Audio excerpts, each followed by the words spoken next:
Tonight, Cleveland City Council has removed all penalties for possessing less than 200 grams of marijuana. And supporters say it's a big step, making sure that people don't get in trouble for carrying what they call small amounts of the drug. Sure, but opponents are worried this sends the wrong message. It's a story News 5's Kevin Barry has been following now for months. He shows us what both sides have to say about this new policy.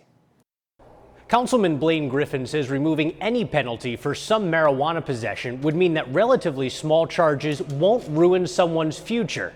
But we found one Ohio man who thinks that a change like this might have saved his son's life. The one thing that would help him to make him feel better was marijuana. Anxiety led Alex Jenkins to buy marijuana off the street. His dad, Chip, says marijuana led Alex to court. He got caught up in the legal system. After Alex started getting arrested, his criminal record made it impossible to land a job. Unemployed, Alex turned to harder drugs until Chip says Alex overdosed. Some speculation here, but had marijuana been legal, he might be alive. This is the kind of downward spiral Councilman Blaine Griffin is trying to avoid. And let this be a bold first step in how we look at 21st century policing.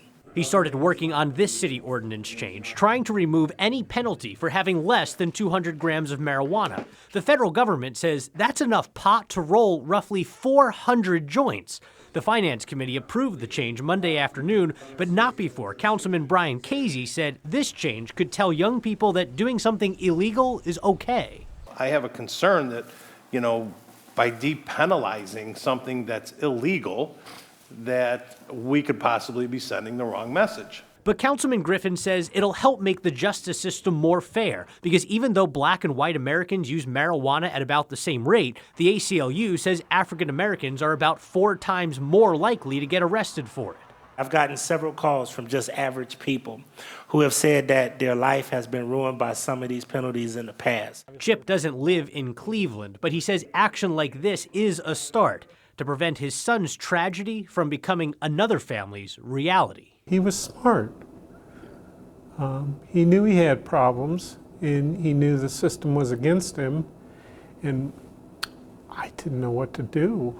Now that change has passed City Council, it could become law by the end of the week as long as it gets signed by Mayor Frank Jackson. You can track the latest information on our website or our News 5 app. In Cleveland, I'm Kevin Barry, News 5.